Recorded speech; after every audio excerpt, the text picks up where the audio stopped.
this is my first time teaching a national seminar, but not my first time teaching a Yale New Haven Institute seminar. And actually, the topic of this class session stems from a discussion that I had with my fellows this past spring, which concerned comics or graphic novels or whatever you want to call them.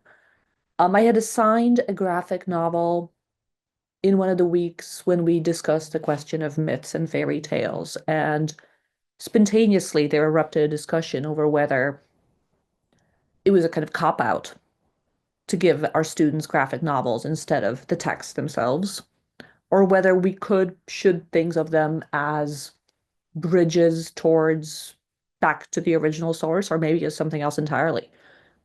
And it struck me also as the parent of two K through 12 age children that, yes, a lot of the people taught in K through 12, as well as in college, love graphic novels and comics. And it feels important to know and to think hard about how that love can be harnessed for pedagogy, both what the potentials and what the limitations of that are.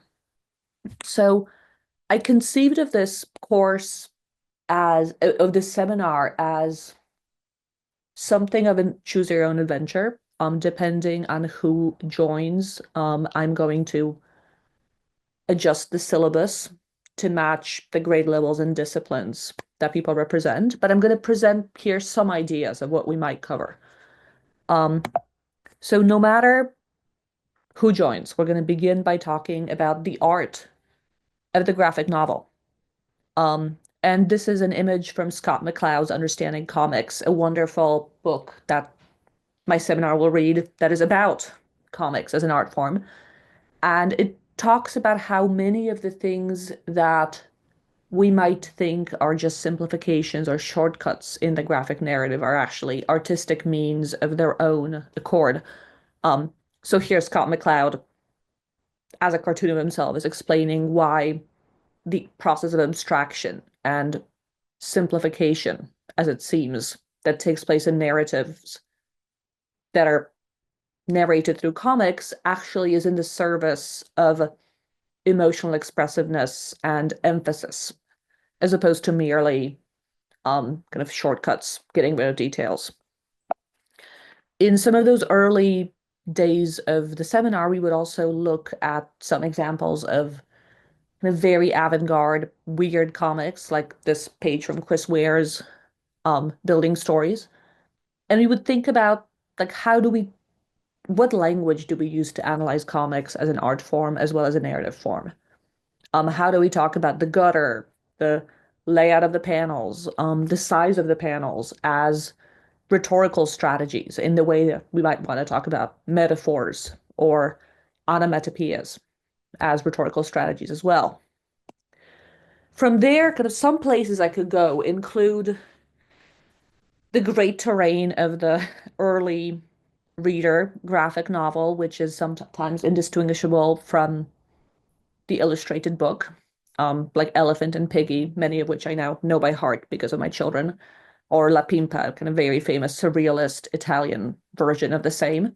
And here you would think about kind of child psychology, theories of myth and fairy tales, and why and how young people connect to those narratives that are frequently visually very unrealistic, even as they are kind of powerfully emotionally expressive, um, and exploratory in non-obvious ways. We would also think about those classic aspects of the comic book as a history of the genre, The Amazing Spider-Man being just one of the early Marvel comic books that made the genre famous, but also infamous for supposedly rotting the brains of the youth. And here, what I would want to focus on, particularly thinking about teenagers or young teenagers, is Ta-Nehisi Coates's Black Panther series. Ta-Nehisi Coates is a famous public thinker and writer who also developed a very successful graphic novel series on the model of the Marvel DC Universe series, as opposed to following a more avant-garde tradition. And we would think about why he did that what he achieved through it, how we can think of the graphic novel as a way of communicating complicated philosophical, political, ethical questions to young people. Going back to earlier grades, I love graphic novels that explain the science to young people. You're seeing here a panel from a graphic novel that's about anatomy. This is a peanut butter sandwich making its way through the digestive tract. As it says, the mouth is always the scariest part. And then just wait until you're broken up into small bits. Um, so this is a kind of younger person example of this kind of graphic novel. Slightly older person examples are this graphic novels, which is about the history of primate research. Um, on the left here and on the right, we have a panel from Feynman, a graphic novel that's a biography of the famous physicist Feynman, but also an explanation of the mathematical, philosophical, physical theories that made him famous. And in that part of the seminar, we would explore the explanatory power of comics and also, I think hard about like how would you actually integrate this into the classroom? It's very nice to see these kinds of comic books on the bestseller list of the New York Times, where they have been, but how does one as a teacher actually use them in practice? And how does one transition from the graphic novel into an actual problem set or an actual biology lesson? Graphic novels quite recently have also famously become great spaces in which to explore questions of diversity, personal history, personal identity, of the intersection of personal history and world history. So another unit I would love to develop would cover such graphic novels as Persepolis, American-Born Chinese, or this graphic novel, which is an amazing kind of non-fictional narrative of a man who passed as white to study lynchings in the South in the early 20th century, written by a graphic novelist who himself passes as white but is black. Um, and in that unit, we would also think about intersections of autobiography and the graphic novel. Like, what does it mean to cartoon yourself?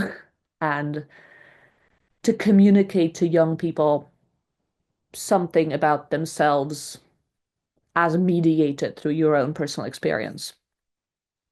And then finally, on the broadest level, if we get there, there's also a wide variety of comics that would appeal to the upper echelons of the K through 12 set that talk about philosophy, history of religion, history of the mind as such. And here, one might name the famous manga by Osamu Tezuka about Buddha, or, for example, Logic Comics about the early 20th century philosophers of language, mostly in Great Britain.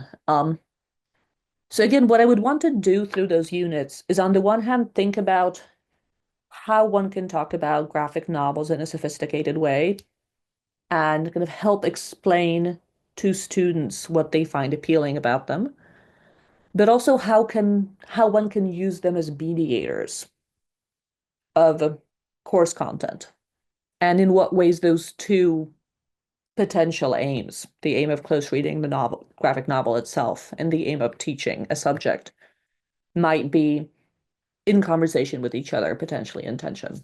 Um, so that's mostly it for me. I have a lot of other graphic novels I would love to talk about, so I'm really eager to just follow your lead on this.